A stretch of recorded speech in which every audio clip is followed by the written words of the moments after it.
Dan Brandon was the kind of man who could tame things others feared. A 31-year-old fitness enthusiast living in Basingstoke, Hampshire, UK, he had a powerful physique and a deep love for animals, especially snakes. Among his impressive collection of exotic pets was one particularly massive African rock python, a non-venomous constrictor he affectionately named Tiny. But despite the ironic name, Tiny was anything but small. At over 8 feet long and weighing nearly as much as some adult humans, Tiny was known to be unpredictable, powerful, and unusually bonded to Dan. So much so, in fact, that he would sometimes let the snake roam freely in his room, an act repeated hundreds of times without consequence. That is, until August 25, 2017. That night, Dan withdrew like usual to his bedroom after having dinner with his parents in the home they all shared. His mother later recalled hearing a loud bang coming from Dan's room, followed by complete silence. Hours passed. When she went to check on him in the morning, she opened his door, and what she found was something out of a nightmare. Dan lay motionless on the floor, completely lifeless, and Tiny was no longer in her custom-built vivarium. The police were called, and what they arrived to was a disturbing mystery. There were no cuts, no venom, no blood. Just Dan's colossal pet snake coiled quietly in the corner of the room, and Dan's body showing signs of what coroner Andrew Bradley later described as compression of the neck. An inquest determined that Dan died of asphyxiation due to neck and chest injuries. While the court fell short of ruling it a deliberate attack, it was made clear that something spooked the python, perhaps a sound, a movement, even Dan's scent, and that instinct took over. Tiny suffocated him in what was likely a lightning-fast response. Dan became the first documented fatality in the UK from an African rock python kept as a pet. The inquest sent shockwaves across exotic pet communities, igniting fierce debate about whether love for an animal can ever override the natural instinct we often forget is still lurking within. Ronald Huff was a solitary man. At 34 years old, he lived alone in a low-rise apartment in Newark, New Jersey.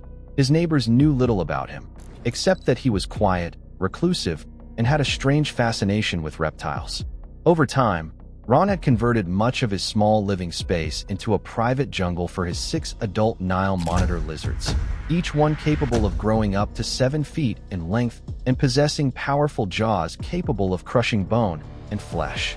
These were not passive display reptiles. These were apex predators in their native African wetlands. Ron fed them raw meat, sometimes live prey, and even spoke about them with a reverence that went beyond hobby into obsession. On January 29, 2002, police were called to Ron's apartment by concerned relatives who hadn't heard from him in several days. They could already smell the decay through the thin apartment walls. Upon entry, what they discovered was a scene stranger than fiction. Ron's body lay sprawled on the floor, partially devoured. His face, arms, and torso had been eaten. Some of the lizards were still feeding when officers kicked the door open. His heart appeared to have stopped somewhere between seizure and shock, though the coroner couldn't rule out the possibility of a venom-assisted bite from the lizards, a theory supported by deep puncture wounds found on his body. The reptiles, starving and aggressive, seemed to have made no distinction between their feeder and their food. What haunts investigators to this day is the idea that Ron may still have been alive when the feeding began. Post-mortem reports offered no certainty. An animal control team was brought in, and all 6 monitors were euthanized shortly after.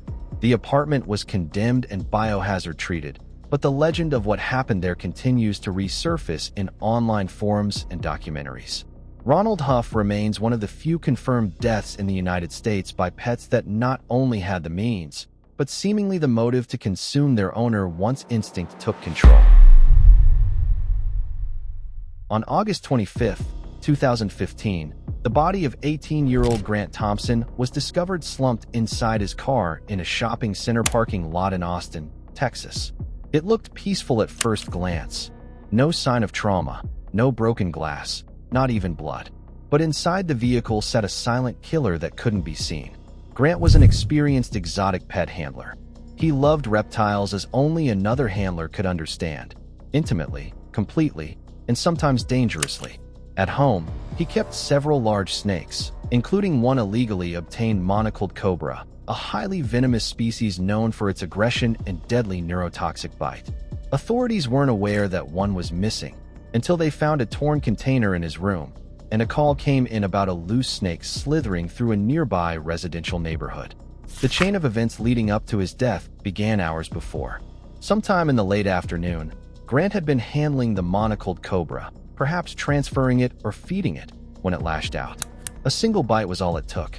Monocled cobra venom acts fast, paralyzing muscle and shutting down the lungs before spreading to the heart.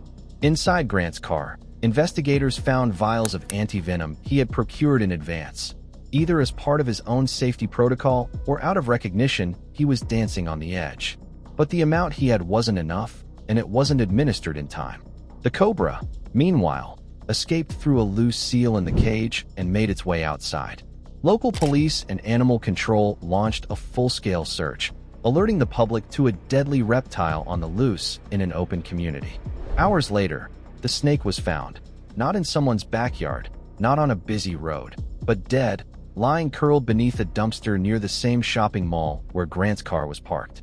Toxicology reports confirmed that Grant died from envenomation consistent with a cobra bite. It's believed he drove himself there, intent on calling for help, but collapsed before he could reach a phone. His death sparked uproar in Texas over the legality and regulation of owning venomous reptiles. Today, it serves as a chilling reminder. Even the most experienced handler can lose control.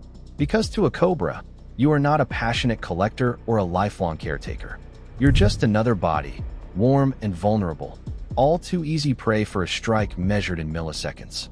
Together, these three stories tell a grim truth that hides behind glass tanks and locked enclosures. Love, knowledge, or even years of experience can't erase an animal's core instinct. Whether it strangles, bites, or feeds, exotic or not, they remain wild at heart. And when that instinct awakens, sometimes we are the ones unprepared.